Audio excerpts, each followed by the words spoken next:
Meu nome não importa. O que importa são os arquivos que coleciono. Relatos suprimidos, inquéritos internos e fitas de áudio que a burocracia policial tenta apagar com o carimbo de inconclusivo ou estresse pós-traumático.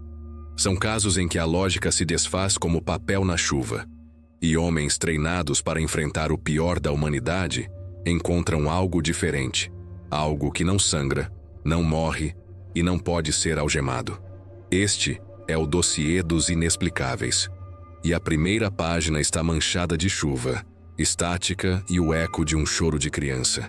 O oficial Silva era um homem moldado pela rotina, um veterano do turno da noite cuja maior batalha era contra o sono. Em uma noite de inverno em 1998, uma noite fria que parecia congelar o próprio tempo, essa rotina se estilhaçou. Não foi um chamado da central. Foi um som que se infiltrou pela estática do rádio da viatura. Um som que não deveria estar ali. O choro baixo e desesperado de uma criança. Cada soluço parecia carregar o peso de uma tristeza antiga. A central, com sua voz clara e lógica, negou. Frequência limpa, 308. Mas Silva ouvia.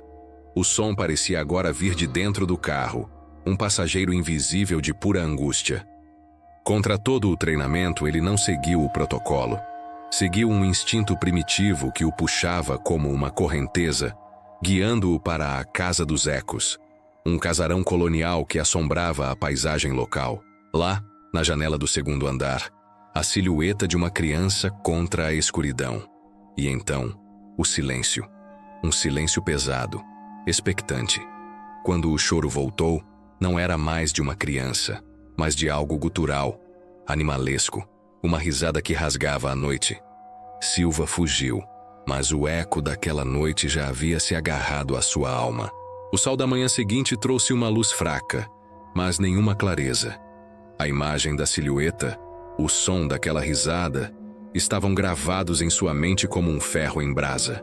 Ele precisava de respostas concretas, de algo que pudesse tocar. Quebrando o protocolo, voltou à Casa dos Ecos. A luz do dia roubava do lugar seu terror noturno, revelando apenas uma decadência triste e poética.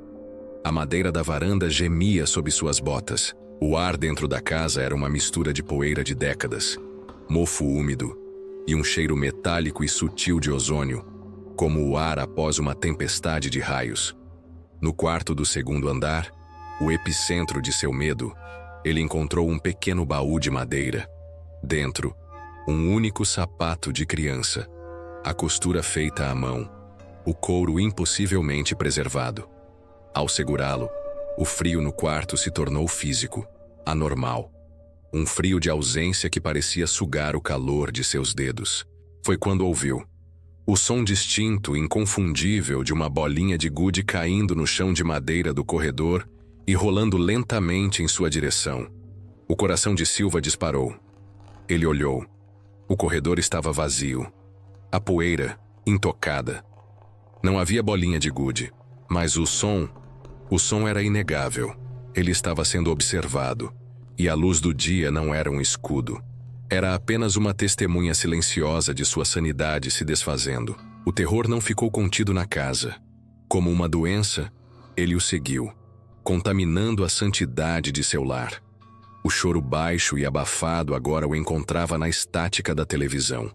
Um lamento fantasma entre os canais. Ouviu-o no borbulhar da água pelo ralo do chuveiro. Sua esposa, preocupada, via apenas um homem exausto se desfazendo sob o peso do trabalho. O pastor alemão da família, um animal de coragem inabalável, agora gania e se recusava a passar em frente ao quarto de hóspedes, rosnando para um inimigo que só ele via. O clímax do terror doméstico veio pelas mãos de sua filha de 5 anos. Ela lhe mostrou um desenho feito com a inocência cruel das crianças. Nele, 3 figuras. Ela sorrindo. Ao seu lado, um menino de palito pequeno, com rabiscos azuis saindo dos olhos como lágrimas. E atrás dos dois, uma terceira figura, rabiscada com uma fúria negra, alta, disforme, com braços que se arrastavam pelo chão como galhos mortos. Quem é esse? Silva perguntou, a garganta seca. Sua filha apontou para a figura escura. Ele é o amigo do menino triste, disse ela. Ele me viu na janela. Ele disse que quer ser meu amigo também. Ameaçado em sua própria casa, com a escuridão agora batendo à porta de sua filha, Silva mergulhou nos arquivos da cidade como um homem se afogando em busca de ar. A verdade, descoberta em um relatório empoeirado de 1912, era pior que qualquer fantasma. O pai da família desaparecida da casa, um homem chamado Elias, era um ocultista obcecado com teorias sobre entidades sônicas. O relatório detalhava como Elias acreditava que certas criaturas poderiam ser invocadas através de oferendas de voz. A última página do relatório continha o depoimento de um trabalhador rural que afirmou ter visto Elias levando seu filho para a floresta na noite do desaparecimento. O menino chorava. Elias dizia: "É um presente. Ele precisa de uma voz nova e você será o primeiro." A anotação final do delegado da época, com a caligrafia de um homem apavorado, selou o destino de Silva. A nota dizia: "Acreditamos que ele conseguiu." A entidade foi chamada, mas ela não queria conhecimento, queria companhia. O choro que os vizinhos ouvem não é um eco do menino. É a isca que a coisa usa para atrair novos amigos para a sua coleção. Ela estuda sua presa e escolhe a voz que mais vai ferir a sua alma. Silva não podia ir à polícia, seria internado. Então ele buscou outro protocolo, um mais antigo que a própria lei. Ele foi aos confins da zona rural, a uma velha benzedeira. Ela o ouviu, seus olhos enevoados parecendo ver além dele. "Não é a casa que está marcada, filho," ela disse com uma voz frágil como folhas secas. "É você e o seu carro. O rádio foi a porta que você atendeu. Você precisa fechá-la." Seguindo suas instruções, Silva realizou um ritual. Em uma noite de lua nova, ele levou sua viatura para uma encruzilhada de terra. Desligou todos os eletrônicos. Encheu o carro com ramos de arruda e sal grosso. O mais estranho foi a última instrução. Ele teve que sintonizar o rádio em uma frequência morta e transmitir em voz alta uma gravação de 1 minuto de silêncio absoluto, um vazio para preencher o eco. Enquanto o silêncio tocava, o carro começou a tremer violentamente. As luzes piscavam, a buzina disparava. De dentro do rádio, ele ouviu um grito agudo e furioso, não de uma criança, mas de algo antigo e cheio de ódio, que foi se distorcendo até se tornar um zumbido baixo e morrer. O cheiro de enxofre dentro do carro era insuportável. Ele nunca mais ouviu o choro, mas, pelo resto de sua carreira, se recusou a dirigir aquela viatura. E até o dia de sua aposentadoria, seus colegas comentavam sobre o tique do oficial Silva. Ele nunca mais ligou o rádio em serviço, preferindo o silêncio absoluto. Um silêncio que, para ele, era o som da segurança. A paz não veio. Veio a obsessão. O silêncio era apenas a coisa prendendo a respiração. Silva se tornou um arquivista do medo, passando folgas e noites em claro investigando outros desaparecimentos na região ao longo do último século. Ele descobriu um padrão terrível. A cada 23 anos, uma criança desaparecia sem deixar rastros perto de feridas na terra. Uma caverna inundada, um velho poço de mineração, uma falha geológica. A Casa dos Ecos era apenas um desses pontos. Ele entendeu a verdade cósmica e apavorante. A entidade não estava presa à casa, estava presa à própria terra. Era uma força antiga, um predador paciente que usava as vozes de sua coleção de crianças perdidas como iscas diferentes para presas diferentes. O choro que ele ouviu foi a isca perfeita para um policial, para um pai. Mas e as outras? Quantas vozes a coisa tinha em seu repertório? Ele não havia fechado uma porta. Havia apenas olhado através do buraco da fechadura para um abismo muito maior do que imaginava. Sua aposentadoria não foi um descanso, mas uma vigília autoimposta. Ele se tornou um guardião silencioso dos mapas antigos, sempre observando, sempre temendo o início do próximo ciclo de 23 anos. Anos depois, Aposentado e morando a centenas de quilômetros de distância, Silva acreditava estar seguro. Ele havia se mudado, quebrado todos os laços, criado uma nova vida. Em uma tarde de domingo, ele observava sua neta de 6 anos brincando no jardim. A menina correu até ele radiante e lhe mostrou um desenho. "Olha, vovô, meus novos amigos!" No papel, o coração de Silva parou. Havia 3 figuras. A menina, um menino pequeno e triste ao seu lado, e atrás deles, uma forma alta, escura e sem rosto. O terror paralisou Silva. Ele ergueu os olhos lentamente para a janela da sala. E lá, por uma fração de segundo, no reflexo do vidro, ele não viu a si mesmo. Viu o rosto pálido e assustado do menino da Casa dos Ecos, com lágrimas silenciosas escorrendo. E atrás do menino, no reflexo, a figura escura ergueu um de seus braços longos e acenou. A maldição não estava na casa, no carro ou na terra. Era uma marca em sua alma, e ela o havia encontrado. O horror nem sempre se esconde em lugares abandonados e empoeirados. Às vezes ele se senta ao seu lado, no cheiro de vinil e aço de uma viatura. Na delegacia de um distrito industrial de São Paulo, a viatura 7 não era apenas um veículo. Era uma lenda urbana contada em sussurros. Os oficiais mais jovens a temiam. Os mais velhos a respeitavam com uma distância cautelosa. O oficial Ribeiro, durante uma patrulha solitária por uma zona de armazéns silenciosos, sentiu um frio súbito no carro. Olhou para o retrovisor por reflexo e seu sangue gelou. Um homem estava sentado no banco de trás, pálido, com olheiras como hematomas e roupas rasgadas. Não era uma visão fugaz. O homem o encarava. Ribeiro freou bruscamente, o som dos pneus um grito no silêncio da noite. Ele se virou, arma em punho, o coração martelando contra as costelas. O banco estava vazio, mas o cheiro permaneceu no ar. Um odor adocicado e enjoativo, como terra úmida e carne em decomposição. Semanas depois, a oficial Mendes, no mesmo carro, na mesma área, viu seu próprio rosto no espelho. Mas o reflexo sorria, um sorriso que não pertencia a ela, um rasgo desumano de orelha a orelha, com olhos que eram poços de escuridão e malícia. Ela desviou o olhar, gritando, e quando olhou de novo, seu rosto apavorado a encarava de volta.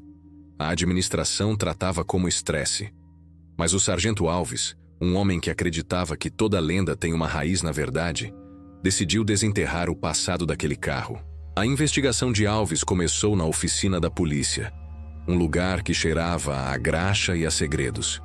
Ele encontrou Osvaldo, o mecânico aposentado que trabalhou na viatura 7 depois do incidente original. Um policial que, em um surto psicótico, executou um suspeito no banco de trás e depois se matou. Osvaldo, com as mãos manchadas por décadas de trabalho, falou com relutância. "Sargento, você não limpa o mal com sabão e água. Aquele carro tinha vontade própria. As luzes piscavam, o rádio ligava sozinho, tocando só estática, mesmo com a bateria desligada." Ele descreveu como, ao remover o banco traseiro para uma limpeza profunda, encontraram uma mancha escura no assoalho de metal. Não era ferrugem. Era uma sombra queimada na pintura que parecia absorver a luz da lanterna. E era fria. Anormalmente fria ao toque, mesmo no calor da oficina. Eles lixaram, aplicaram solventes, mas a mancha não saía. No fim, apenas pintaram por cima. "Aquela mancha não era de sangue, sargento", concluiu Osvaldo. "Era de algo pior. Era a marca da maldade que aconteceu ali. E você não pode simplesmente pintar por cima da maldade." Com a história do mecânico na cabeça, Alves reexaminou os relatórios da viatura 7.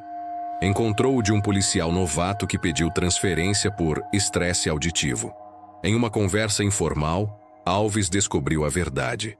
O garoto ouviu uma voz. "Ele não me deixou sair." Não era uma assombração violenta.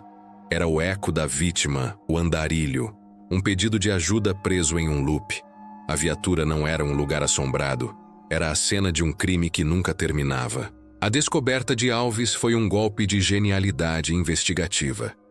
O espelho retrovisor da viatura 7 era, na verdade, o espelho de bolso do policial assassino, um objeto que, segundo o arquivo de provas, possuía um apego incomum por parte do falecido.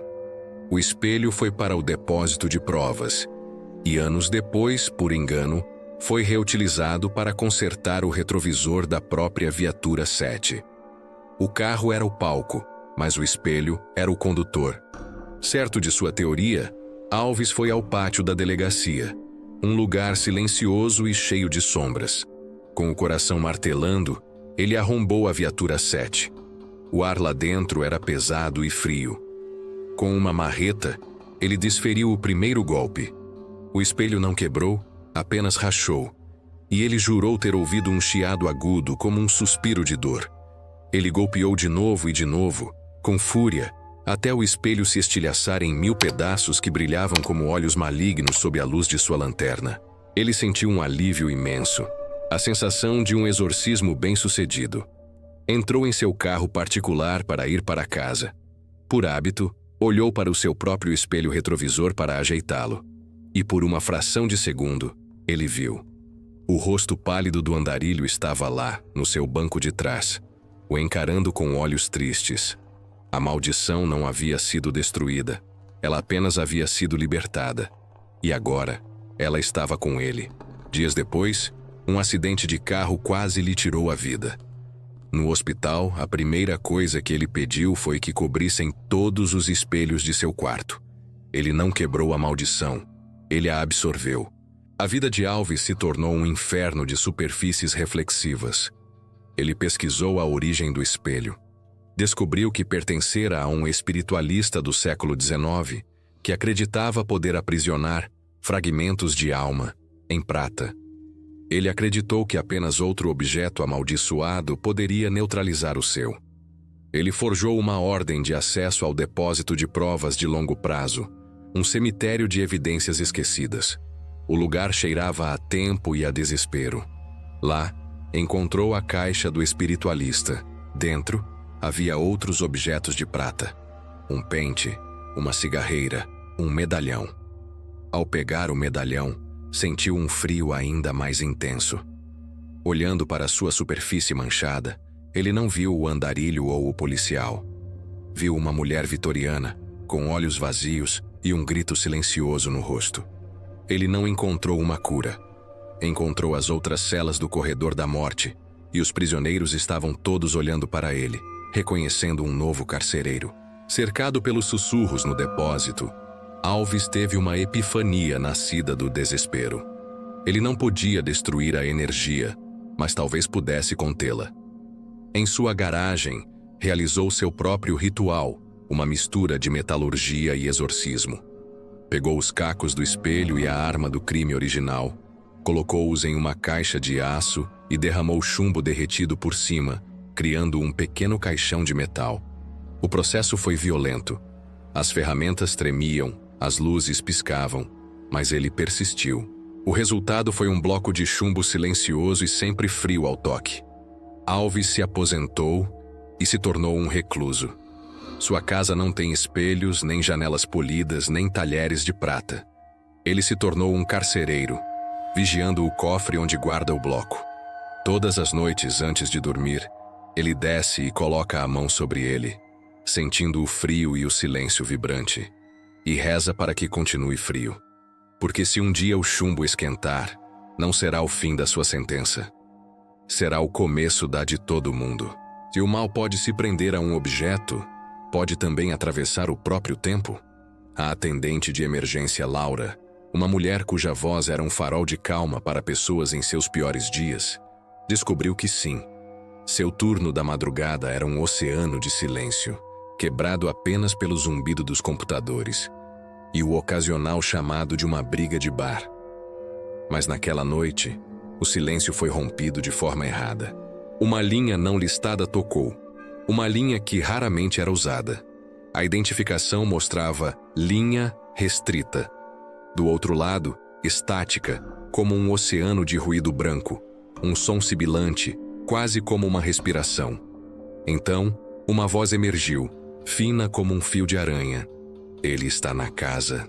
Por favor, me ajude. A voz era cheia de uma dor real, palpável. Laura iniciou os protocolos, sua voz profissional contrastando com o terror que sentia. Mas a mulher parecia estar em outra realidade. Ele está subindo as escadas. O cheiro de terra molhada. O sistema não conseguia rastrear. Era um fantasma na rede. Senhora, consegue descrever o invasor? A voz da mulher se tornou um sussurro aterrorizado. Olhos, sem olhos, apenas buracos escuros. De repente, um grito agudo que rasgou a estática e foi abruptamente cortado. E então, o silêncio absoluto. A chamada caiu. Laura ficou tremendo, o som do grito ecoando em seus ouvidos, uma cicatriz em sua audição. A chamada foi oficialmente classificada como trote, mas para Laura era uma ferida aberta. Ela conversou com Daniel, um técnico de TI que tinha um interesse particular em anomalias de rede.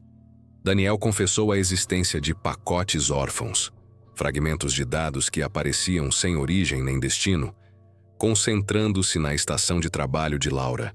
É como se algo estivesse tentando ligar de um telefone que não existe mais, ele explicou. Usando um software especial, eles monitoraram a rede e viram. Por uma fração de segundo, um novo protocolo apareceu na tela. Não era TCP/IP, era uma sequência de caracteres sem sentido. E ao lado dele, uma data piscando como um erro de sistema. 24 de outubro de 1993, 20 anos no passado. A chamada não era apenas de um lugar desconhecido, mas de um tempo desconhecido. O terror de Laura se transformou em um propósito. Ela não estava lidando com um fantasma. Estava lidando com uma vítima que ainda precisava de ajuda. Com a data em mãos, Laura mergulhou nos arquivos da cidade. Encontrou o caso. Helena, assassinada em 1993, em uma casa que ficava exatamente onde a central de emergência foi construída. Ela encontrou o antigo blog de Helena, um diário online. Lendo as postagens, Laura sentiu como se estivesse conhecendo a mulher. Viu suas fotos, leu sobre seus sonhos de viajar. E nas últimas semanas de vida, leu sobre seu medo crescente. Helena escreveu sobre um homem estranho que via perto de sua casa. Um jardineiro. Ele me dá arrepios, ela escreveu. Ele sempre parece estar sujo de terra. E o jeito que ele olha, como se eu não fosse uma pessoa, mas um lugar para enterrar algo. Ela mencionou ter ligado para a polícia, mas foi dispensada. A última postagem de Helena, horas antes de sua morte, era uma única frase. O cheiro de terra molhada está dentro de casa hoje. Mas não choveu. Laura sentiu uma conexão profunda, uma responsabilidade que transcendia o tempo. Semanas depois, a chamada se repetiu. Mesma estática, mesma voz aterrorizada. Mas desta vez, Laura estava preparada. Helena! Ela gritou no telefone, o coração batendo descontroladamente. Meu nome é Laura, eu estou ouvindo você. O nome dele, Helena, qual é o nome dele? Do outro lado da linha, a estática vacilou. O choro de Helena parou por um instante. Um sussurro confuso, cheio de incredulidade, veio através do tempo. Quem é você? Não importa, disse Laura, as lágrimas escorrendo. Eu sei sobre o cheiro de terra, Helena. Eu li seu diário. Você não está sozinha. Naquele momento, a chamada se tornou um diálogo. Helena, em meio ao seu terror, pareceu entender. O jardineiro, ela sussurrou enquanto o som de passos pesados na escada ficava mais alto em sua linha. Um som surdo e ameaçador. O nome dele é Ricard. A linha foi cortada com o mesmo grito de antes. Um som que agora assombraria Laura para sempre. Mas ela tinha o que precisava. Laura não podia ir à polícia com uma história sobre uma ligação fantasma. Então, ela construiu uma narrativa plausível. Ela investigou o jardineiro Ricardo. Usando detalhes do blog de Helena para dar credibilidade, ela montou um dossiê anônimo, como se fosse de um antigo amigo de Helena que só agora tivera coragem de falar. Ela descreveu a obsessão de Ricardo por Helena, detalhes que só um amigo saberia. Ela sugeriu que a polícia investigasse o jardim da casa de Ricardo, mencionando que Helena sempre achou que ele enterrava coisas estranhas ali.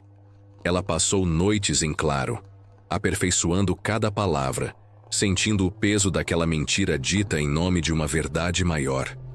Meses se passaram. Laura achou que tinha falhado, até que ela viu no noticiário. A polícia, agindo com base na denúncia anônima, escavou o jardim de Ricardo.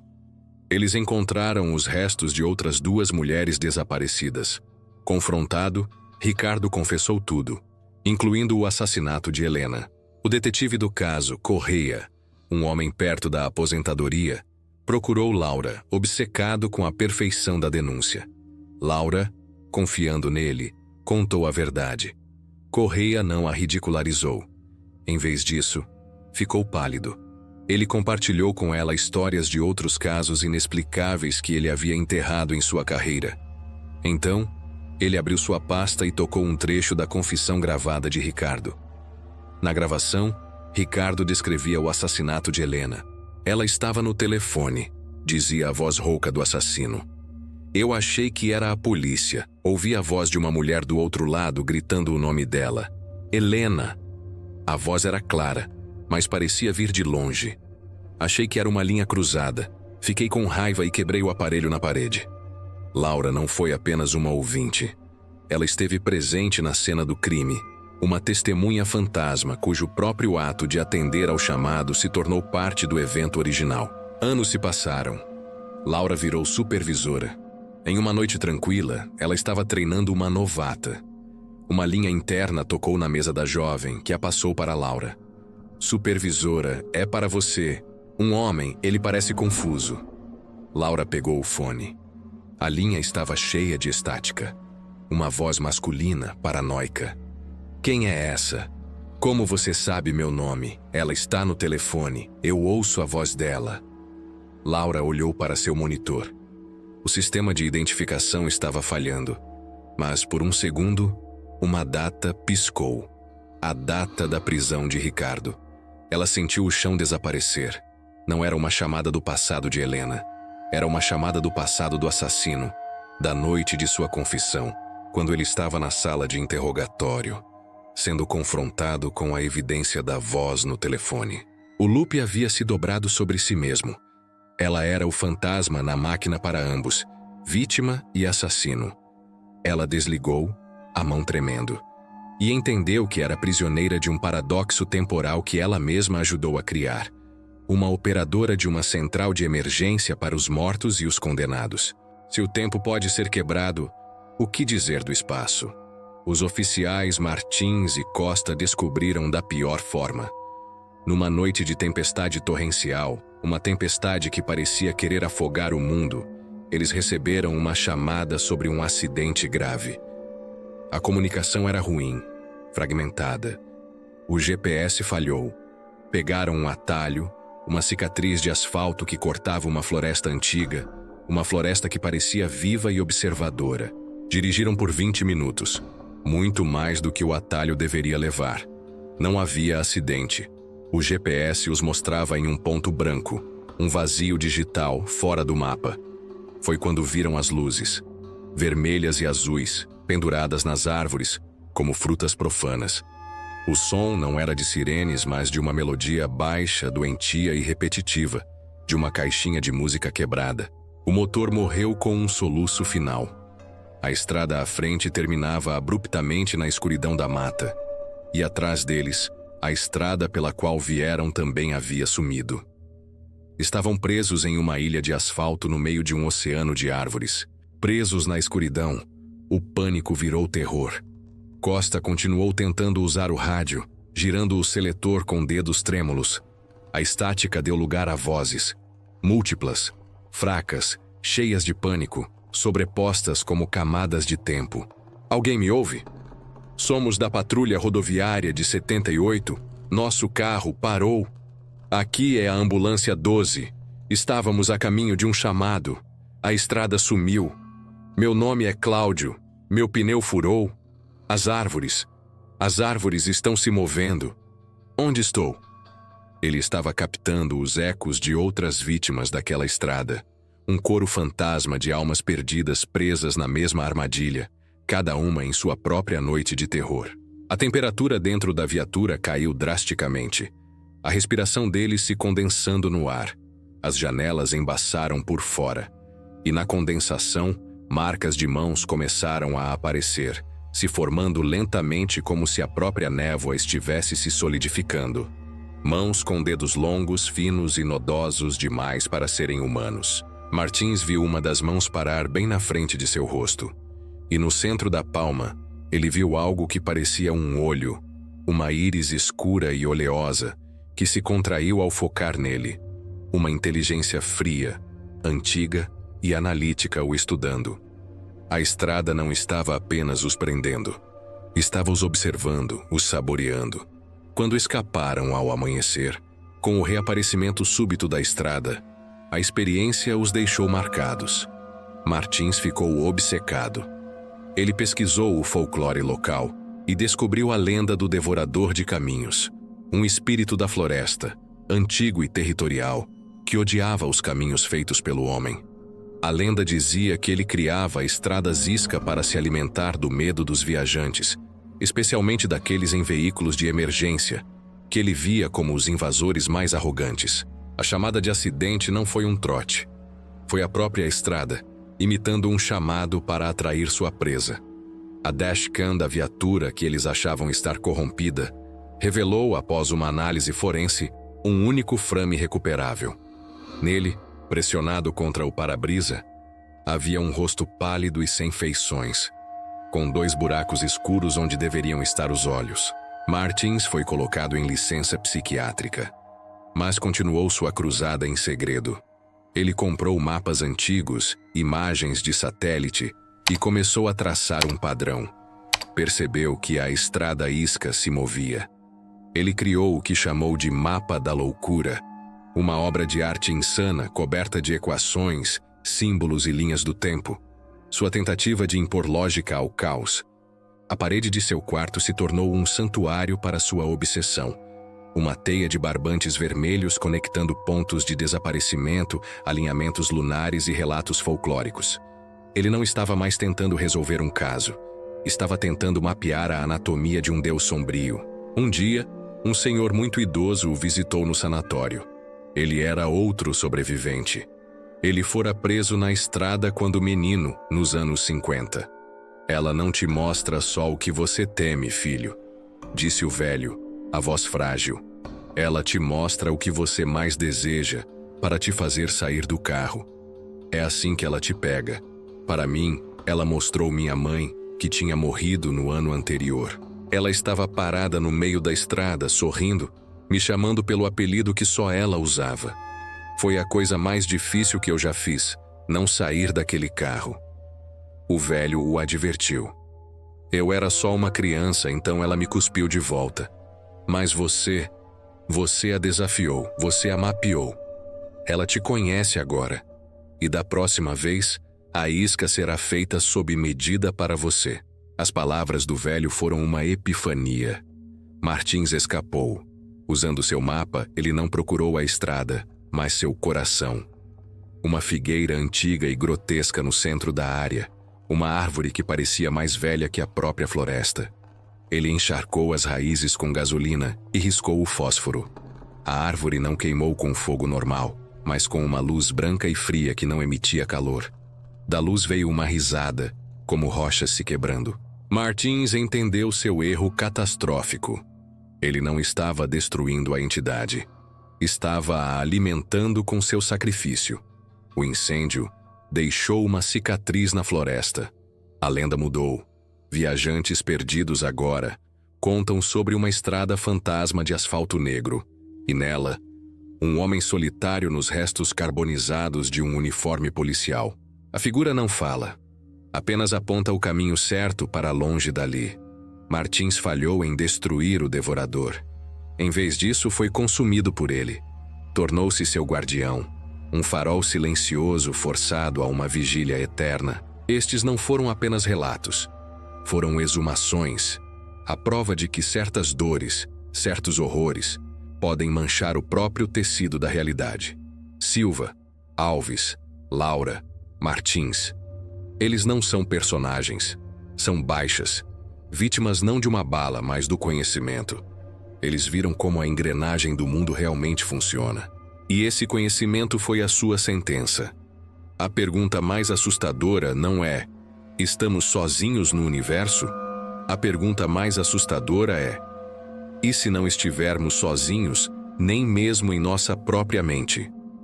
Os arquivos estão fechados agora, mas o silêncio está cheio de vozes.